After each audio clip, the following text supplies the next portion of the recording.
By the late 1600s, the world's oceans are busier than ever before. Great empires send ships packed with gold, sugar, and spices across the seas. Trade routes stretch from Europe to the Caribbean, Africa, and beyond. But where there's treasure at sea, there are always people willing to take it. Life aboard a merchant ship is brutal, exhausting, and poorly paid. Sailors work in freezing storms and blistering heat for almost nothing. Many are underfed, beaten, and treated as expendable by their captains. Desperate men start looking for a different way to survive at sea. Some find it in privateering, legal piracy sanctioned by their king. But peace treaties are about to change everything for these sailors. During wartime, privateers are hired to raid enemy ships for profit. They're given official papers allowing them to attack and plunder legally. For a poor sailor, privateering offers a real taste of fortune. A single captured ship can mean more gold than years of honest work. But in 1713, a major war finally comes to an end. Suddenly, thousands of privateers are no longer needed by any navy. Their government papers are worthless.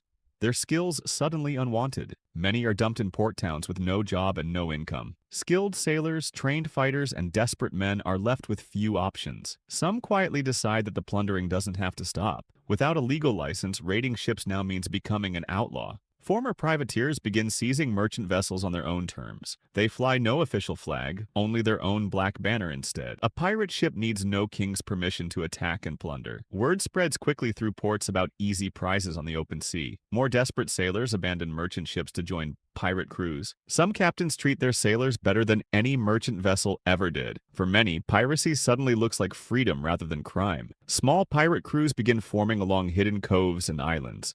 This is the true beginning of piracy's golden age. Unlike merchant ships, many pirate crews create their own written rules. This shared code decides how loot is split and how the ship runs. Captains are often elected by their own crew, not appointed by a king. If a captain proves cruel or incompetent, the crew can vote him out.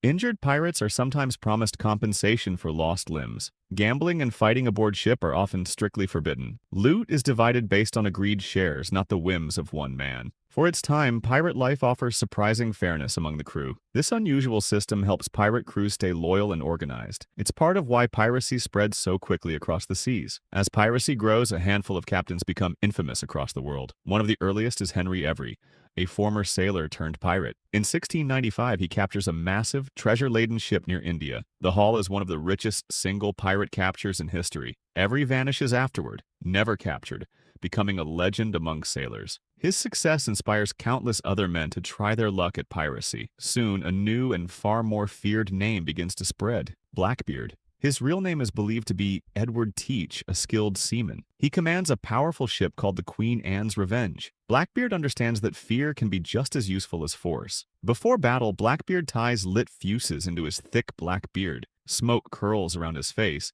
making him look almost demonic. Terrified merchant crews often surrender before a single shot is fired. His reputation alone becomes one of his most powerful weapons. Blackbeard blockades the port of Charleston, demanding medical supplies. The city, gripped by fear, quickly agrees to his demands. Despite his terrifying image, Blackbeard rarely kills those who surrender. His true weapon is fear, not senseless brutality. But the British authorities grow tired of his growing influence. A naval expedition is finally sent to hunt him down. Meanwhile, a small island town becomes a haven for outlaws. Nassau in the Bahamas has weak government and a perfect harbor. Pirates flood into the town, turning it into their own stronghold. Taverns, black markets, and looted treasure fill the crowded streets. For a while, pirates essentially govern the town themselves. Some historians call it the closest thing to a pirate republic. Ships from across the Caribbean dock here to trade stolen goods. Life in Nassau is chaotic, lawless, and strangely thriving. But this pirate haven draws serious attention from the British Crown.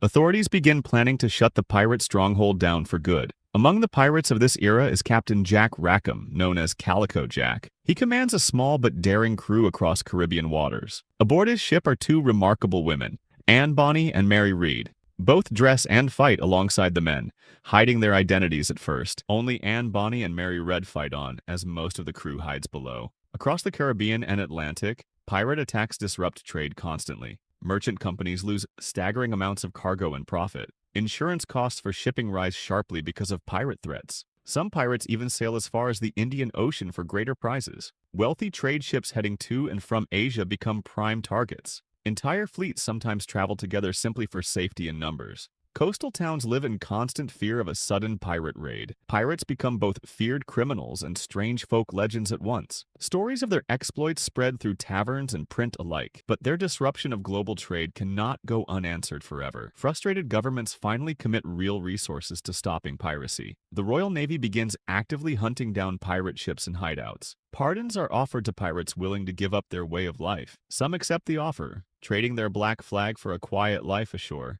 Others refuse, unwilling to give up freedom and fortune so easily. Naval patrols increase sharply across major Caribbean shipping lanes. Pirate strongholds like Nassau are targeted and retaken by force. The Pirate Republic's chaotic freedom finally comes to an end. One by one, famous pirate captains are captured or killed. The golden age of piracy begins slipping away with each victory. In 1718, a British naval force finally corners Blackbeard's ship. A brutal, close-quarters battle erupts aboard the crowded deck. Blackbeard fights fiercely, refusing to surrender until the very end. He is ultimately killed, and his legend spreads even faster in death. Calico Jack is captured shortly after his crew's final battle. He is put on trial and sentenced to hang for his crimes. Bonny reportedly tells him she's sorry he didn't fight like a man. Mary Read dies in prison before her own sentence can be carried out. One by one, the era's most famous pirates meet similar fates. Public executions are used to warn others against following their path. By the 1730s, organized piracy in the Caribbean has largely collapsed.